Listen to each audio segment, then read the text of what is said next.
Good morning, everyone. I hope everyone can hear me. I am Meena Das. I am the CEO of Namaste Data. My pronouns are she, her. I am joining from beautiful Vancouver, BC. So, Paige and Elsa, I see you, my Canadian friends here. I moved from Seattle 2 years ago, and I am joining, just to give a quick land acknowledgement, I'm joining from the ancestral lands of Musqueam, Squamish, and Tsleil-Waututh nations. I am joined by my friend Maggie. We present this. We are nerdy about metrics. We are nerdy about data. We have talked about these things outside. We have smiled about these things. And so we are really excited to talk to you all about this. Whether you are joining with your second cup of morning coffee or post lunch coffee or the lunch, you are welcome here. Before we get into doing better introductions and what this topic is about, I want to set up some intentions and goals. So our intention is to build some collective wisdom here between how many 91 people in this room right now. We want to build some collective wisdom. That means please use this question window to add your questions, to add your thoughts. If you see a question from someone else and you have a response, please feel free to jump in and respond to it. We want to build some collective wisdom here on a topic which is fundamental. Metrics is something that all of us have had some ideas, interest, experience, questions, concerns, a lot of different feelings around this topic. So we want you to take what we want you to take back to fundamentals to talk about something which comes up in all of our work. And the goal is that Maggie here, she is going to walk through some amazing examples. We have worked in these topics for many, many years, and she's going to bring some good examples from Keela while I'll be in the chat window with you. So we want to bring an experience to you of learning while making sure that even though we don't see each other, we do get to talk to each other. All right, Maggie, do you want to go to the next slide? And Sure. Nancy, to your question, is there a chat box? There is, but we haven't figured out how to use it. So we are using the Q&A window to talk to each other. All right, Maggie. Thanks so much, Meena. Really appreciate that and excited to be here with you. I can't imagine a better person to do a webinar with. Meena is an absolute data master.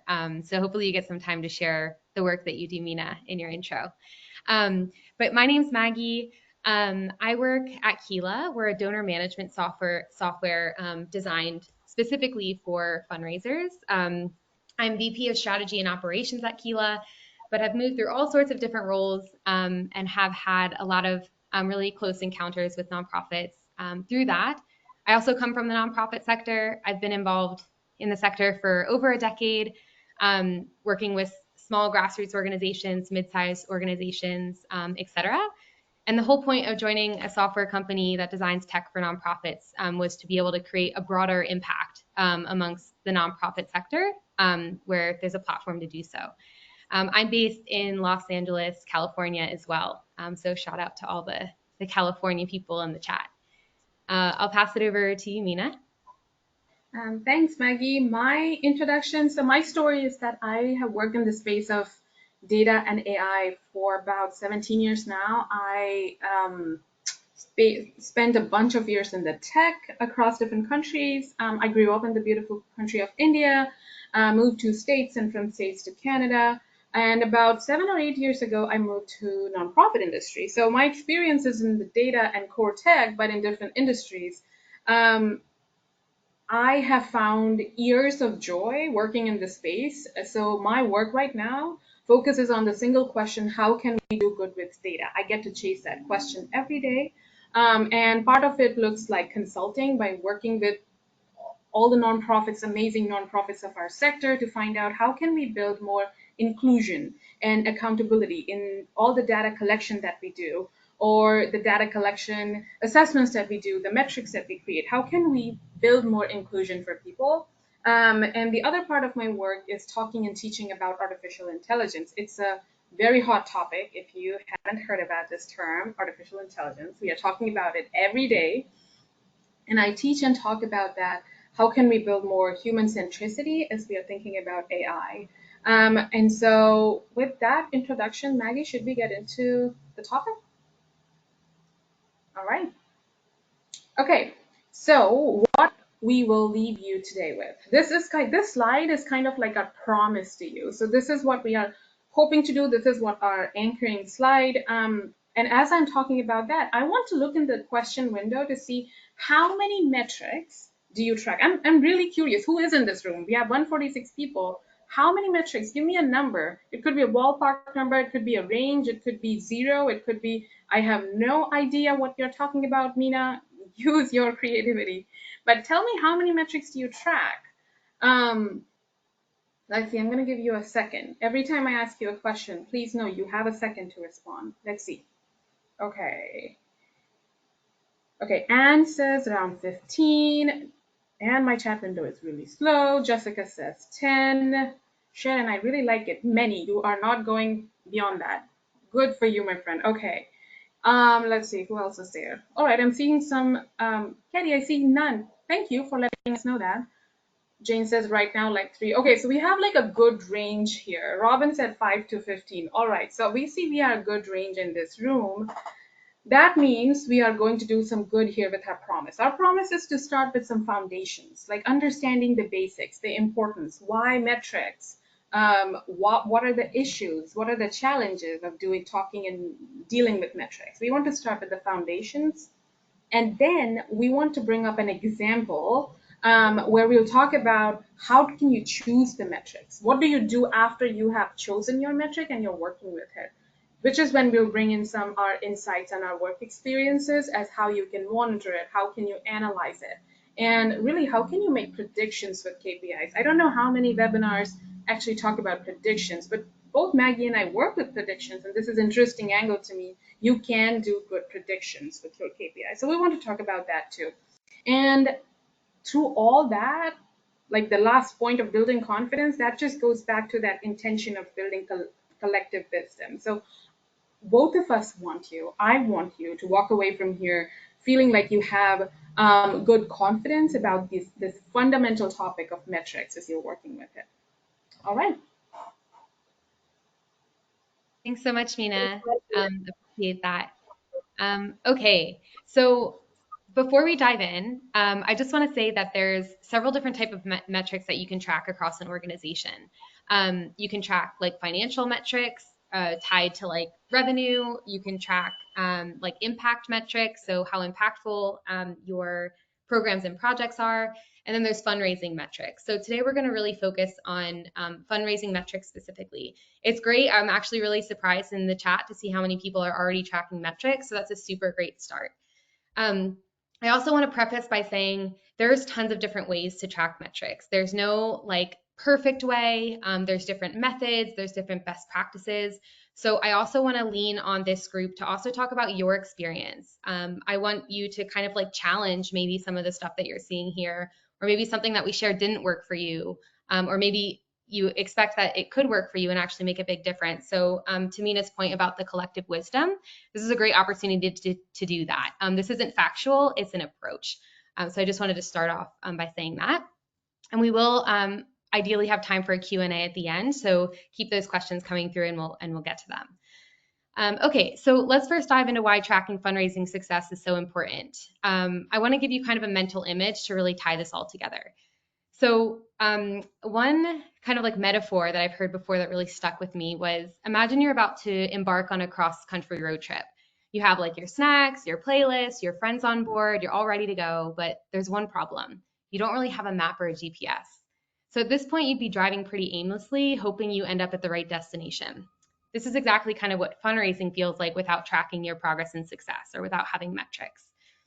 When you start tracking fundraising, it's kind of like enabling you with a GPS. You're discovering the best routes, you're identifying the traffic jams or what's not working, you're finding those quick win detours. So what it's doing is it's really like guiding your decision or your decisions or your direction, ensuring you're always kind of on the best path to your destination. Now, another thing is, imagine trying to make the most out of every mile you travel. When you know which roads are the fastest and the most scenic, you get kind of a bigger bang for your mileage.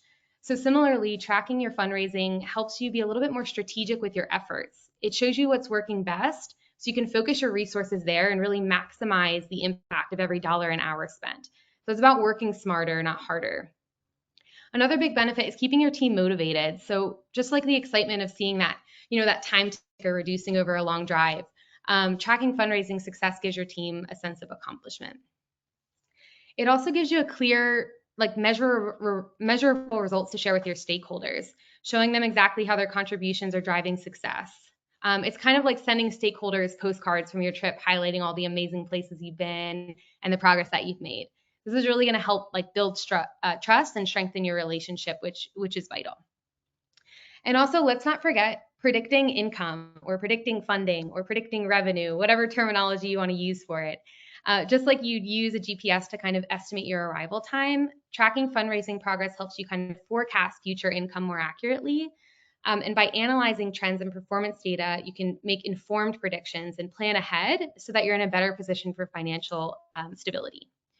So in short, tracking fundraising success is going to help us raise more. It's going to help us keep our finances a little bit more sustainable and stable, and ultimately allows us to amplify all of the impact that we're working so hard on.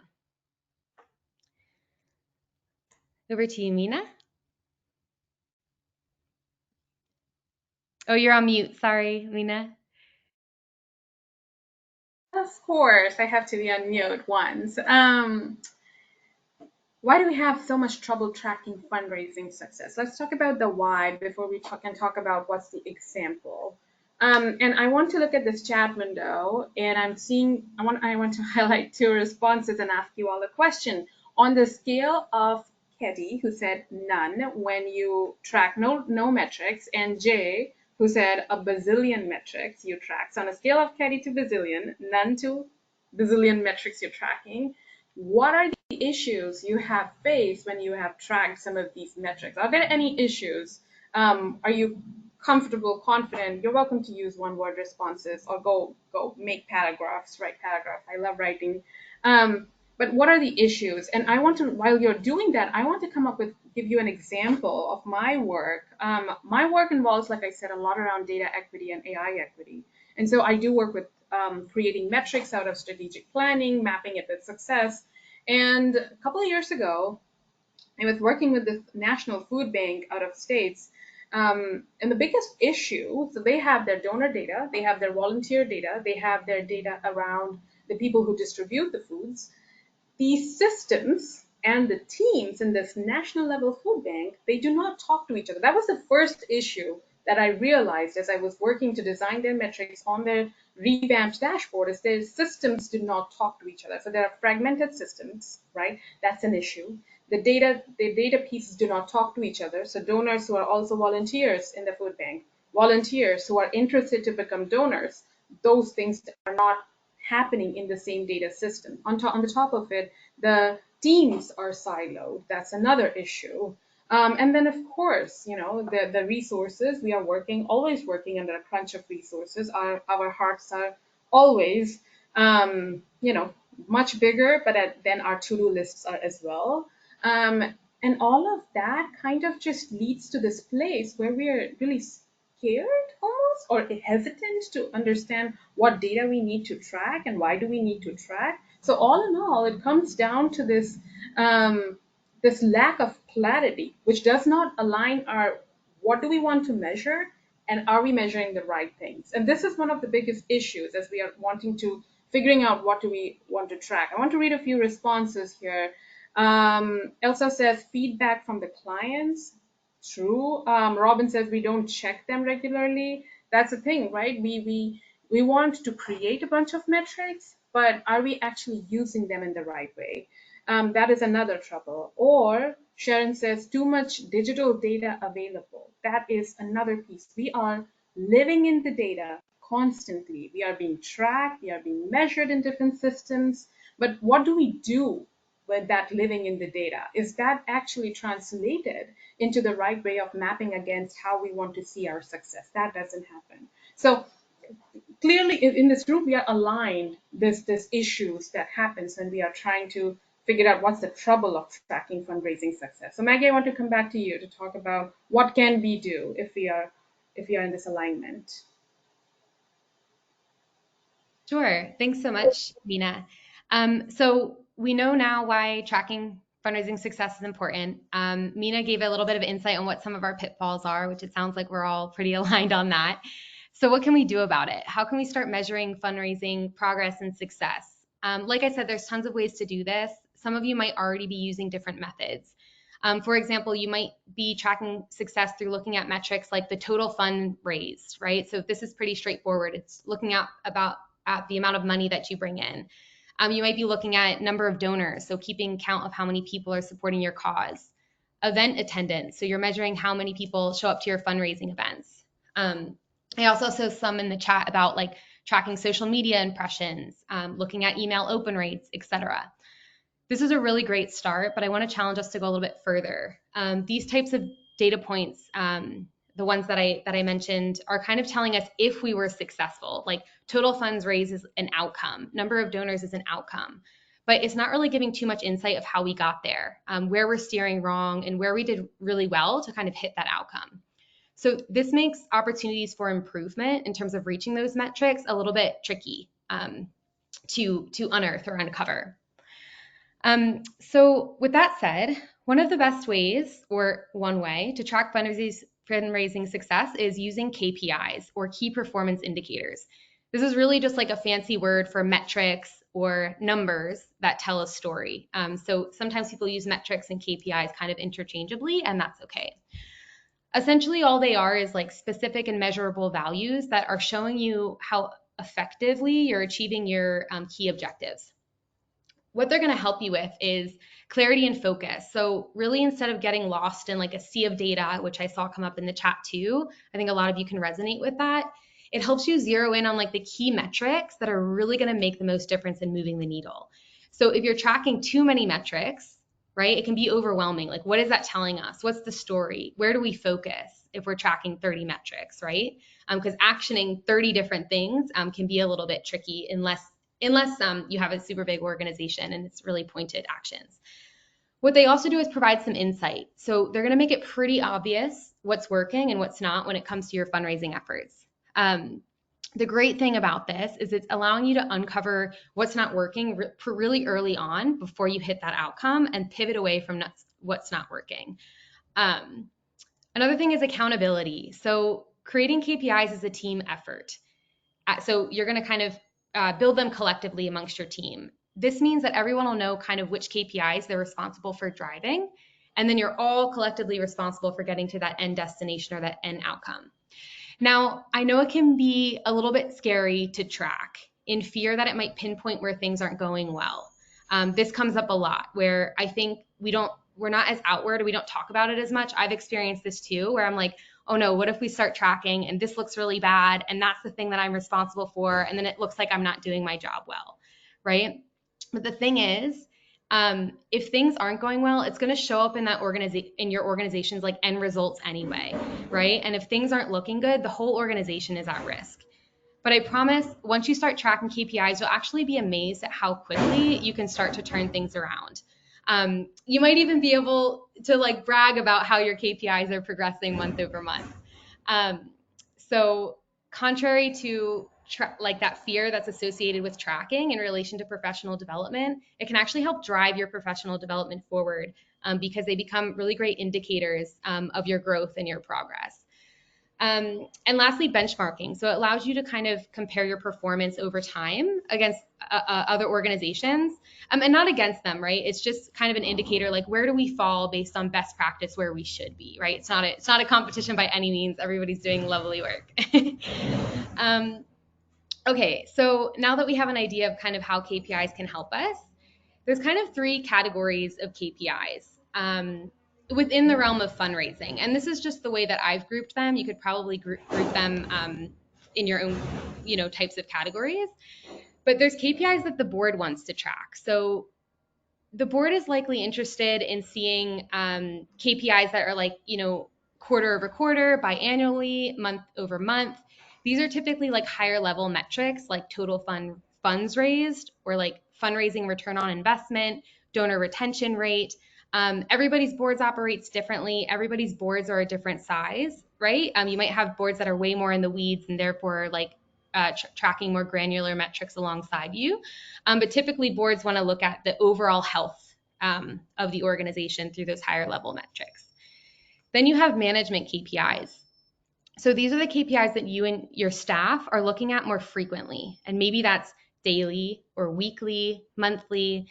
What they're doing is they're telling you how your efforts and initiatives are moving along. And they're show you how you're progressing like towards those higher level metrics the board might be looking at.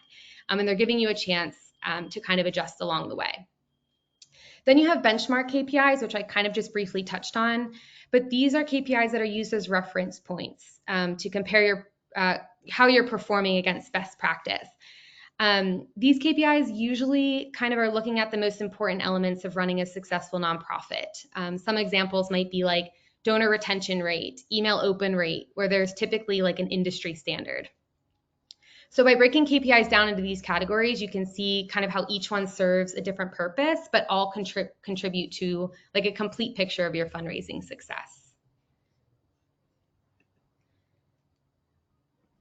All right, so we'll keep moving along here. Let's dive into some specific examples of fundraising KPIs commonly used amongst nonprofits just to get the gears turning. We have total funds raised. So this is the overall sum of donations received. This is really indicating your overall fundraising success. I think we probably all know this one at this point. Donor retention rate. So this is the percentage of donors who continue to give year over year, reflecting the effectiveness of your donor engagement and loyalty strategies. Then we have average donation size. So the average amount given per gift, highlighting your donor's generosity and the strength of engagement with your donors. Fundraising ROI, so the return on investment for fundraising efforts, where you can kind of compare the funds raised to the cost incurred to raise those funds. So this really is showing how efficient you are in raising funds.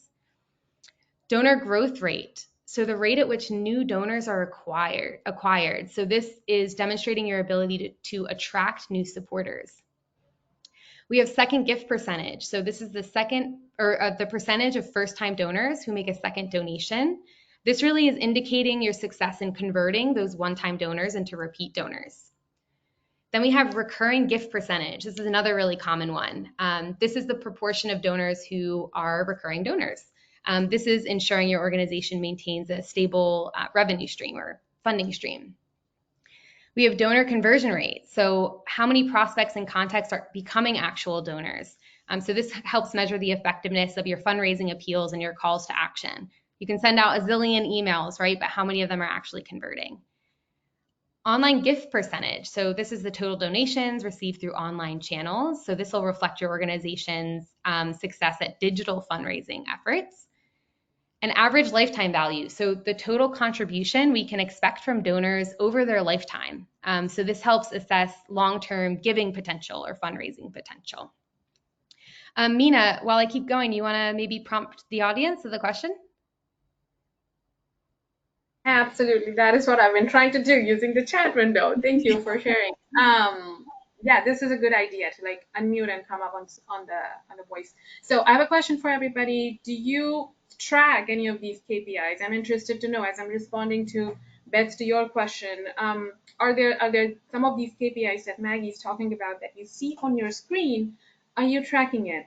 And the other question that I have for you is there a metric that's not on this slide that you wish you want to track? You're welcome to come up with anything. I want to track love, so I want to track community. Pick your word, but I am interested to know, do you track any of this? And is there something that you wish you want to track? I'll go back to the chat window. Maggie, please continue. Thanks so much, Mina. It gives me a chance to kind of see what's coming in too. So that's super helpful. Susan asked what the crashing noise is in the back. So I'm behind a place where trucks kind of come through here and there. So I'm hoping that's the end of it. But if you hear crashing noise, don't panic. I'm able to still stay focused for the most part. And I saw, Beth, you said, what are the industry standards for some of these? We're going to go through some examples of that a little bit later, but typically there's reports that come up or come out every year that have benchmarks for organizations where you can kind of gauge. They do that year over year where the sector's at, and then you can compare yourself to that. So there's some reports on that, which I can probably follow up with after the webinar, but we'll see some examples of it later. And I know some other things came through where they'd like to they're not sure if they're tracking the right things. And so they'd like to kind of figure out what maybe the best things to track are. We're going to go through that too. So just some touch points there with what's coming through the chat.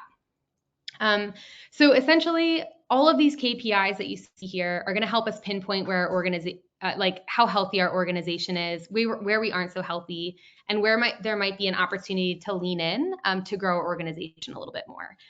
For example, let's say my donor growth rate is really high. So we're getting lots of new donors. This looks great.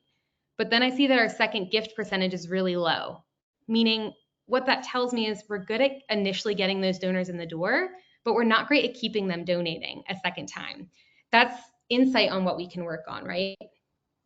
So now that we have an idea of the types of KPIs and some examples, let's now talk about leading versus lagging KPIs and why understanding the differences is kind of crucial for measuring fundraising success. So stay with me. This might be some new, like a new concept for some of you, but I'm going to try to simplify it. Okay. So leading and lagging are terms that reflect like different types or levels of KPIs. So leading indicators are KPIs that predict future performance. Okay. So they're going to give you insight into what's likely to happen based on current activities. So think of them as like early warning signs that can help you make adjustments before the final outcome is in. So this might be things that you're tracking more frequently, or like I would say maybe like lower level, smaller scale metrics like email open rate, click-through rate. These are more like immediate indicators of your daily and weekly activities and performance. Lagging indicators, on the other hand, reflect outcomes that have already happened, right? They show you the results of a collection of past activities.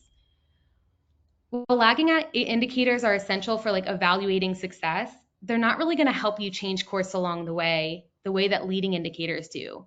An example of a lagging indicator is like total funds raised or average gift size, right? We see that's an outcome, but if I just see total funds raised and I'm looking at it at the end of the quarter, there's not really much I can do to move that around. I'm going to have to look at my leading indicators to tell me, why might this have happened? Why might we have only raised this much funds? Or why did we raise, wow, we like really exceeded our funds raised. I need a story that tells me how that happened. So to put this into perspective, like imagine you're, running a year-end fundraising campaign. Throughout this campaign, you're monitoring your leading indicators. So you're looking at your email open rates. You're looking at how many people are clicking the email. Maybe you're looking at social media engagement. Maybe you're looking at how many people who open that email are actually donating, so conversion rate. So these metrics are giving you real-time feedback on how your audience is responding. So if you see that engagement is kind of low, you can start to tweak your messaging and outreach tactics to boost the interest and involvement along the way. Now, once that campaign ends, you're shifting your focus to lagging indicators like the total funds raised and average donation size. So these KPIs are going to help you understand the final impact of your efforts. The idea is, by balancing both leading and lagging indicators, you're getting a more comprehensive view of your fundraising performance. Leading indicators can help you make timely adjustments, while lagging indicators are really providing the insights needed for long-term planning and improvement. In a nutshell, to wrap it up and maybe simplify it, think of leading indicators as like your early warning system. So think of them like the grades that you're getting on tests throughout a semester, right? They're helping you figure out like, ooh, God, I really need to work on this particular area, or oh wow, I'm pretty strong in this area. I might not have to study as hard for this area. Whereas lagging indicators are the report card. They show you the end results, right? You can't go back and change the test grades. So lagging indicators are like your report card. Maggie, can I jump in and ask a question to Sure. our friends here? As Maggie is talking about these leading indicators and lagging indicators, and by the way, I want to flag, Sharon, you said, mentioned about open rate is not a very, something that you can be reliable, and if you want to add some context, please do. That would be super helpful for everybody. I have a question for the group. Tell me, are there any leading indicators you are currently tracking? I'm interested because first, a lot of my nonprofit clients, they don't have that language. What's leading versus what's lagging? This is coming from people who work very closely to databases and metrics and numbers, and proudly nerds of data. We use these terms, and we're bringing these terms. So I want to ask you, do you have leading indicators in your pool of metrics that you are tracking? Maggie, please continue. Just had that one question. Thanks so much, Mina. That's great. If you can interject with those questions, I think that's awesome. Because I like to see where everybody's at. And yeah, I don't want anybody also to get too hung up on leading and lagging. I think if you just a takeaway is there's going to be some metrics that are going to tell us what's happening right now, and some metrics that tell us what happens at the end. To simplify it, outside of the terminology, and that critical thinking is going to be regardless important regardless of whether you use this specific terminology. Okay, so let's get a bit more practical, which I think the group has been asking for, and talk about how we choose the right fundraising KPIs for your organization. Okay, so choosing KPIs can feel a little bit overwhelming, but I promise it's manageable if you take it step by step. So the first thing you want to do is set your fundraising goal, okay? You're typically doing this anyway, right? Obviously, you're like, okay, we want to raise a certain amount of funds this year. But my goal is really just to show you how this step kind of ties into choosing relevant KPIs, because we have to start at like, how much is the organization trying to raise in the first place? So the first thing is defining a clear fundraising target. So this is overall how much you need to bring in to either like maintain or expand your mission. So you might be like, we need to bring in 500,000 for the year, or 200,000 for the year, or a million for the year, whatever it is, depending on the size of your organization, obviously. Now, the tricky part is breaking this down into fundraising sub goals. I call them sub goals, but you can kind of call them whatever you want. But ideally, your sub goals are addressing different areas of your fundraising strategy. In other words, like, we know how much we want. I know we need to raise $500,000 to keep our things up, like keep everything up and running. But how are we supposed to get there, right? So for example, you might decide that to hit that 500,000 in funding, you're going to increase your donor retention rate, or increase your number of major donors, or increase your recurring donors. And maybe like some of those sub goals exist alongside your typical fundraising strategies. But ultimately, you're saying like which elements of fundraising are going to help us hit that goal.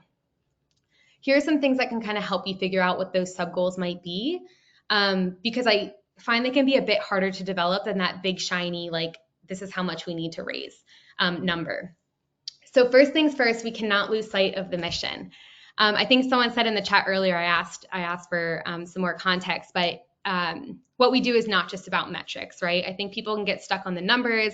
I think there's a lot of pushback on just focusing on the numbers, especially as nonprofit organizations. We don't want to feel like we're profit focused. We don't want to feel like we're overly revenue focused, because I think there can kind of be a push-pull between finances and revenue and non-for-profit work. But ultimately, we have to focus on numbers a little bit and revenue a little bit, which allows us to not only sustain the work that we're doing, but amplify the work that we're doing. So don't want to get too caught up on revenue and income, et cetera. My goal is to help you be able to do more of the good work that you're doing by putting yourself in a situation of financial growth and financial sustainability. So I want to mention that first. But it ties into one of the first things is not losing sight of the mission when you're setting these sub fundraising goals. So I see this a lot where organizations will set fundraising goals or make fundraising decisions a few layers down from the mission based on like immediate and pressing needs, and they start actually moving away from their mission. So to put this into perspective, as an example, an organization I work for was like, we're going to increase our funding by getting more grants this year. So they started accepting grants from organizations who had roots like all over the world. So through this, we ended up making commitments kind of all over the place. So our funding looked good, but our commitments were kind of scattered, when our work and entire mission was actually centered around East Africa.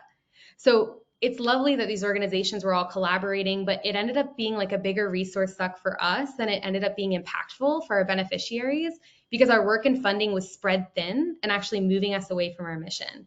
All that to say is when you are setting fundraising goals, you just want to keep your organization's core purpose at the center of those conversations. Next thing is engage your stakeholders. So chat with your board members and staff to gather their insights. What do they notice is not working? What do they want to see improve? What efforts and strategies do they think is going to kind of like move the organization forward? You also want to analyze your past fundraising performance. So take a look at trends, strengths, areas needing improvement. As an example, you might find that your events were like unexpectedly super successful last year, but your online campaigns kind of fell flat. So while your loyal donors were showing up at events, you weren't really getting new donors through the door online. So it's about identifying what worked and what didn't to spot some opportunity that's going to help you with that goal setting. So with like these things in mind, at this point, you want to kind of start to set those specific fundraising sub goals. You want to prioritize goals that are kind of the most achievable and have the highest impact. So like, for example, if your organization is maybe in a more like dire financial situation, you might choose to focus on donor retention and major gifts, as these might provide the most immediate financial stability. And then you can kind of transition into new donor acquisition, right? As we know, new donors are typically more expensive to get than retaining existing donors. So all of that to say, we might choose different strategies depending on the state of our organization. So what now happens is that these sub goals that we set, and I'll show you an example in a bit. So if I'm losing you a little bit, don't worry, I'm going to pull you back in a second. But these sub goals end up being our lagging KPIs. And then we're going to develop leading KPIs that tell us if we're on the right track. Okay. A few other things to just think about when you're developing these KPIs is understanding your KPI audience. So consider what your stakeholders care about. Like I said before, your board might be interested in high-level KPIs like total fundraise and fundraising ROI. So ask your board what they need, because they might need things that reflect like the overall health of the organization, right? And that's related to fundraising, like total funds raised, where your sub goal, you might have then specific sub goals that are lagging KPIs that you need to make sure the fundraising is moving in the right direction. Okay, so talk to your stakeholders. What does your management team need? What is telling you you're on the right track? What might your board need, right? And that's going to help you kind of set some of the KPIs.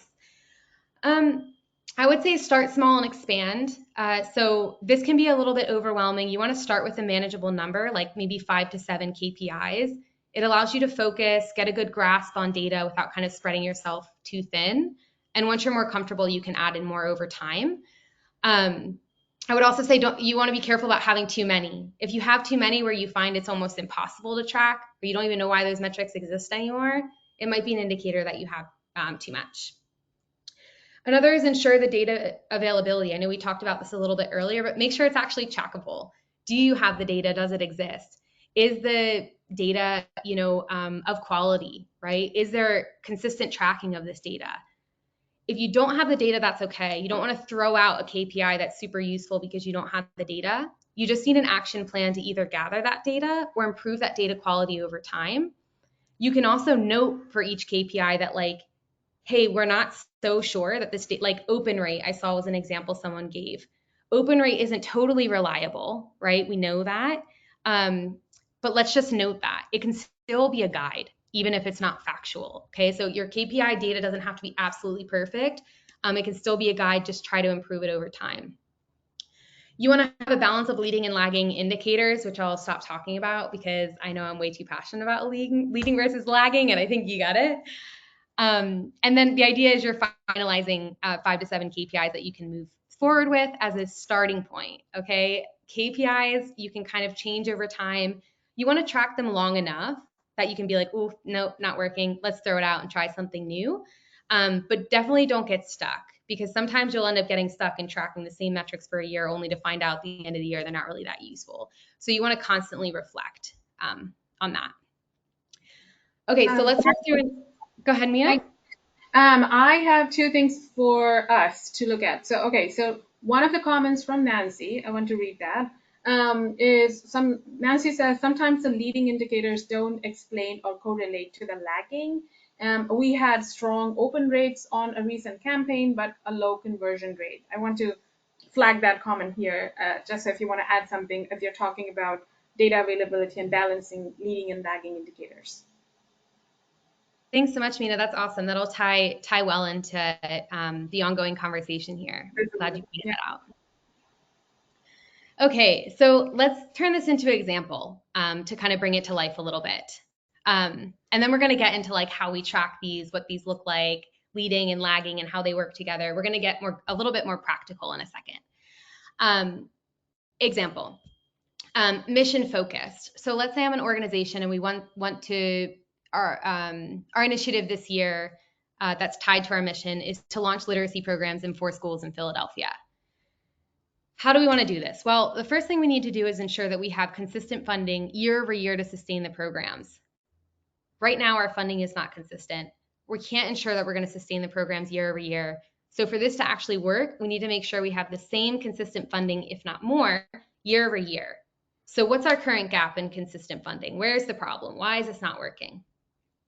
Well, we know one way to establish consistent funding is retaining donors, right? If you're retaining donors, they're giving year over year. So as an organization, we look at our donor retention rate. Our current donor retention rate is 20%, which is about 20 to 25% below the sector benchmark for donor retention. So we spotted a gap, but we also spotted an opportunity. That said, let's say we're making it our goal to increase donor retention rate maybe by 40% by the end of next year to ensure consistency in program funding. Okay, so something we're going to continuously work for. So our lagging indicator, also an indicator that the board might be interested in, is donor retention rate. Okay, that's our outcome. That's what we're aiming for. Some KPIs that are going to indicate that we're moving in that direction based on our current assumptions. Okay, keyword is current assumptions, right? I don't know for sure if these are going to be directly correlated with the retention rate, but I think they might. So we have donor engagement rate. So percentage of donors engaging with our communication, social media, events. Maybe another one is number of touch points per donor. So how frequently are we interacting with each donor? Recurring donation rate. So the percentage of donors who are setting up recurring donation. This will really kind of speak to how successful we are in converting one-time donors to consistent supporters, which influences retention. So essentially here we figured out where we need to be and why, what major goal will get us there, and those strategies that we can keep an eye on over time to make sure we're headed in that direction. So you can see here how KPIs kind of start to tell a story versus you just saying, we need more money for the literacy programs and kind of aimlessly raising money through one-off campaigns and crossing your fingers, which I think we've probably all done at some point. Okay, so we have our KPIs. Now what? All right, so we need to monitor and track them, right? Now there's several tools to track KPIs. Your CRM software might have them. Keela has a section for tracking fundraising KPIs. Or you can even just use a spreadsheet just to get the hang of things. We don't need to overcomplicate it. And I'm going to actually walk you through creating a dashboard in Google Sheets because I want to keep this as accessible as possible. I'll also send out the template and that I'll show at the end of the session, so you'll have that as well. Okay, so let's work through what goes into your dashboard. Mina, you want to prompt the audience with the question? Yes, as soon as I unmute myself. So the question for everybody is, how many of you are currently using a dashboard? It can be any form or shape, by the way. We have seen dashboards, whether you're using Power BI, Tableau to making your own customized tools, or you are using some of your Excel spreadsheets, Google Sheets, whatnot. So how many of you are using a dashboard currently to track your metrics? I saw some of you have recently joined your jobs. You have recently got into a CRM. I am tagging your responses, but Maggie, please continue. Yeah, thank you so much, Mina. This is great to see. This is really cool, all the different ways people are tracking. I see a lot of Excel in here. Okay, regardless, this dashboard, okay, or this Google Sheet, or wherever you are, is where all your KPIs will live. You want to make sure they're all in the same place. This is where your story comes to life. Your dashboard or these KPIs should be reviewed regularly. Think of it like a living, breathing like an organism in your organization, and you should really feel that. If you feel like your metrics aren't like core to how you move through the day, you might want to get a little bit more intentional about tracking them. Eventually, hopefully, you're obsessed over it the way I think Mina and I are, but in like a healthy, nerdy way, you know. Okay, so what are we including on our dashboard? KPI name, pretty straightforward. What KPI are you tracking? What it measures. So you really want to define what you're measuring and how it's calculated. This is going to ensure everyone understands the KPI and how it's determined. There's nothing like going into a spreadsheet and being like, where on earth did this number come from? And the only person who knows is that like one staff member who worked here 7 years ago and is now unreachable on a boat floating down the Amazon River. I'm sure some of you can relate. How it's calculated. So record exactly how you're measuring this KPI. You can even include the source of the data as like a link in the dashboard, as well as any calculations you're using. I ran into this too, where at some point someone is kind of like pulling that number or metric from another source where it's calculated differently. And then all of a sudden somebody else comes in, takes over, and is actually pulling that number from a different source. But as we know, systems calculate things differently and they're nuanced. So you just want to make sure everybody's going like using the same type of calculation and source as well. And you can change how you measure a KPI over time as well, but it just needs to be recorded and noted. Why it matters. So mention why this KPI was chosen and why it matters to your organization. So what's the value? You don't want to be going back into a dashboard and being like, wait, why do we track this again? What does good mean? How is this influencing other KPIs, etc. Specify if it's leading or lagging. You can show like a trend line, a visual of how the KPI is trending. Include a benchmark, a goal, of course. What's your goal? That's a big one. And a time frame, right? So how often are you tracking this? So I'm going to jump over to show you an example of what this might look like. Okay. So I know this might look overwhelming and you're like, Maggie, oh my goodness, there's all these numbers and words. What are you doing to us? I promise it's more simple than that. Okay. So just follow me. We talked about all of these things. We have the name of the KPI, like donor retention rate, for example. We have what it measures. Okay. How it's calculated. Why do we care about this? Is it leading or lagging? A nice visual, the benchmark, and the goal. All right. So here I listed the lagging as donor retention rate. This is similar to our example. This is where we want to head. And underneath, I talked about the leading indicators. So I'm looking at recurring donation rate, which I know the more recurring donations we have, the higher our retention rate is going to be. I'm looking at donor engagement rate. I know the more donors are involved in the work that we do, the more volunteers we have, the more people are showing up to events, the more likely we're going to be able to retain those donors, right? Email open rate is another one that I was like, you know what, let me try this. Maybe if people are opening our emails, it's an indication that they're loyal and interested in what we're doing, and therefore it's going to help us retain those donors. So these are the ones that, or like I'm just showing you kind of, I color code it where like leading are white and lagging is in gray, just to help me kind of visualize that story, but you can set this up however you want. And then you're going to track, this is a monthly spreadsheet. If you see at the bottom, I have monthly KPIs because I'm tracking these month over month. If you're tracking week over week KPIs, you might want to add another tab, or you can do board KPIs, which might be another tab, or you're like, I want to put them all in the same one and just label them as weekly, monthly. You can do that too. Just make sure that time frame is referenced. And then, yeah. Hey, Maggie. Sorry for interrupting. Laura here is asking if it's possible to make it slightly bigger. Oh, of course. Yeah. Thank you. Good interruption. Is that a little better? Maybe even more? How about that? Let's try that. Yeah, let's go with that. Thank you. Okay, perfect. Thank you. Okay, so now what we're doing is listing out the months, right? You might start in March, that's fine. You might start this month and all you have is July up to the end of the year, that's okay. I just have January to December as an example. But what you're doing is you're inputting that metric every month or every week or whatever it may be.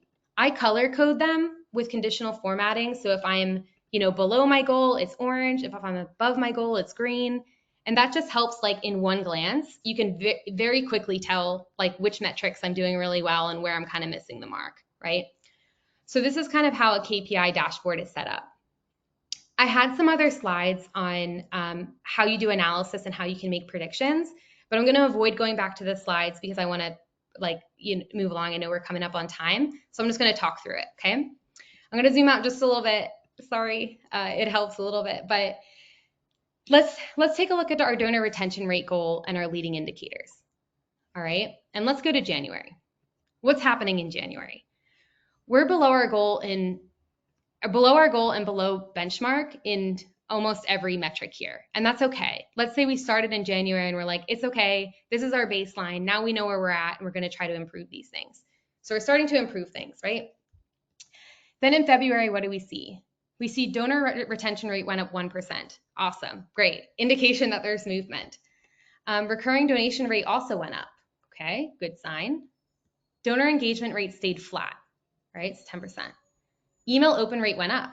That's also great. So what my takeaways here is that, okay, well, recurring donation rate or recurring donors and email open rate could indicate a correlation to donor retention rate. Meaning if we're getting more recurring donors and people are opening our emails, potentially we're retaining donors. At this point, this is just an assumption, okay? If you take this and run with it, you might lose some insight. Like if you're just like, oh, you know what? We need more recurring donors and people to open our emails and everything's going to be all well and good and our retention rate's going to go up. Not yet. You need to see enough trends over time that you can trust this, okay? So let's look at March. Retention rate went up. Good. Recurring donation rate, consistent. It was 15%, it's 15% again. Donor engagement rate, also static and flat. Email open rate, up. We're actually hit our goal now. So what am I seeing now? I'm seeing that potentially email open rate is increasing alongside donor retention rate. So maybe our email open rate is actually contributing to our retention rate more than recurring donors or donor engagement. So what does that mean? I'm asking myself, well, how is an email open rate contributing to donor retention? Because people have to donate, right? So then I might start to look at, well, how many people open that email and are actually converting to donors? I should add another metric to track that to test this theory. So I'd go ahead and do that. I might pull in email conversion rate. And now what do I see? I see donor retention rate increasing every month. I see these two are kind of static. I see email open rate is increasing. And I also see email conversion rate is increasing. So this is telling me that it's likely that our emails are performing really well in increasing our retention rate. And these two are falling a little bit flat, recurring donation rate and donor engagement rate. So now I could take these two and say, okay, then how can I focus on these? And what I would probably do really quickly, I could talk through it, but just for the sake of time, is that I would probably focus on my donor engagement rate and improving that, because I know the more donors are engaged in like the work that we do, the more loyal they become, the more likely I can prompt them for a recurring donation in 6 months. So I'm going to drive the emails home because that's working well. And I'm going to focus our efforts now on donor engagement for the next 6 months. And then the following 6 months, focus on recurring donors. So you can see how this is starting to tell a story, right? There's another example down here really quickly where some other metrics like donor lifetime value, so how much someone's giving over time, average gift size, and donation growth rate. So if I look at this, I'm like, okay, donation growth rate is growing. We're getting a lot of new donors. Average gift size is also pretty solid based on our goal, but our donor lifetime value is not looking so great. What this is telling me is that we're getting a lot of new donors who donate quite a bit, but they're dropping off after about 2 to 3 donations. So if I were to only look at these two and not this one, I'd be missing a really important part of the piece, which is this retention piece. We're not retaining them.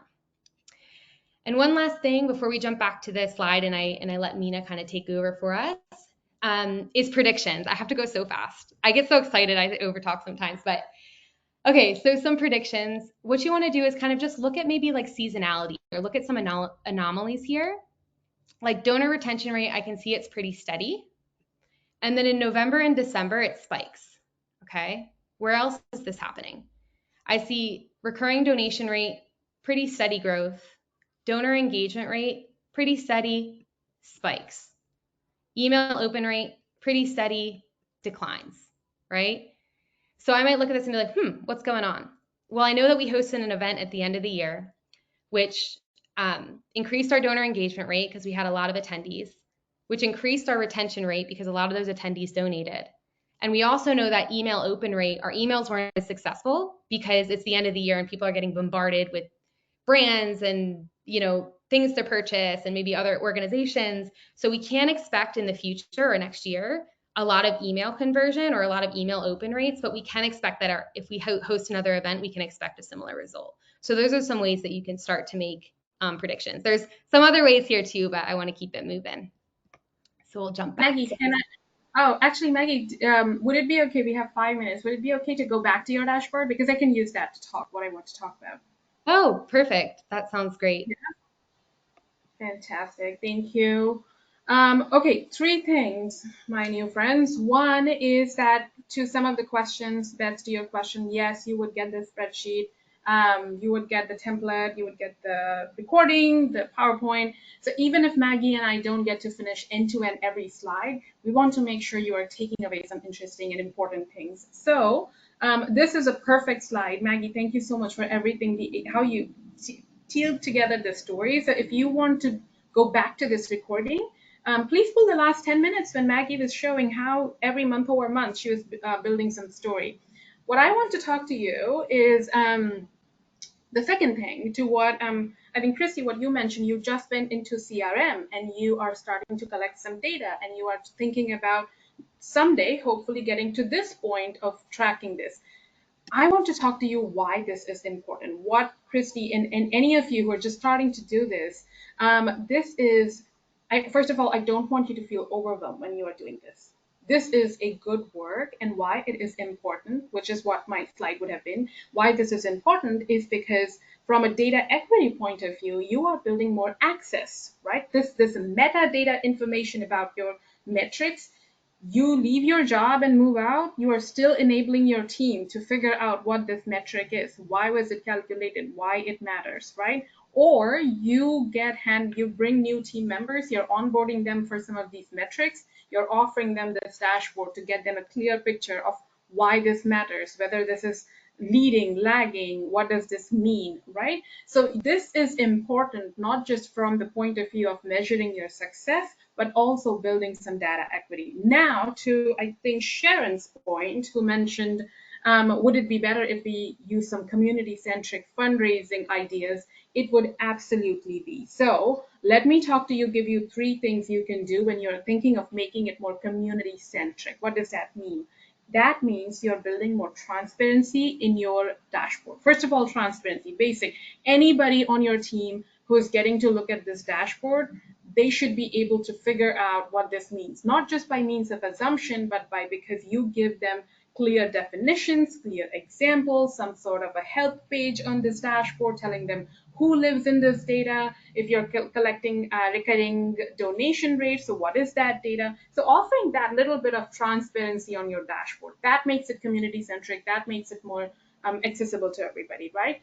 Two, when you are building this dashboard, you want to ensure that it brings the voice of everybody who needs to look at this report. So not just maybe your prospect analysts and fundraisers, if there are others in the fundraising team or outside of the tangential to your fundraising teams who need to look at this report, this dashboard, to get a full picture story, you need to include their voice too. What that means, you need to give them access, as simple as that. You need to build more access to this dashboard so more people can see it and more people can come together to build a story around your mission, right? So access and transparency, two things you want to do if you're looking at making this more community centric. And the last example, which I have seen most frequently, is you want to make sure when was the data last refreshed. As basic as that sounds, it is the most common missing piece in most dashboards. When was the data last refreshed? How long has the data been collected for before it comes to these dashboards? These are some basic things that you want to include in. But again, going back to my first point, please don't let all of this overwhelm you. Start one step at a time and keep building on top of it as you're working. I think, Robin, you mentioned you track all of this. At some point, you mentioned in the chat you track all of this. But what next? And I think this is the next piece. Making a story out of it and tracking it in a way which doesn't overwhelm you, but actually builds more access in your team so everybody can engage around it. Okay, we have 1 minute. I want to open it up for any question that we haven't answered. There are some good questions. I'll pull them for us to respond to you. But can I take a minute how fantastic and amazing you all are? We didn't have a normal chat window, but you all engaged. Every time we were asking something, you were responding to it immediately. You were giving answers. This has been amazing. Thank you. Thanks so much, Mina. And a lot of people are asking if I'm going to send out this template. We'll send out the template and the slides. I go a little bit more in depth on how you can start to analyze and make predictions from this. Again, if you don't feel like this is a living, breathing organism that is telling you a story, you might have some adjustments to make. I also know somebody asked about the analysis. That's one thing I want to point out too, that every month you want to be tracking the analysis. If it's in your brain, it's nowhere. So place it here so you can see how things are trending month over month. I know we're at time. There was a lot of great questions.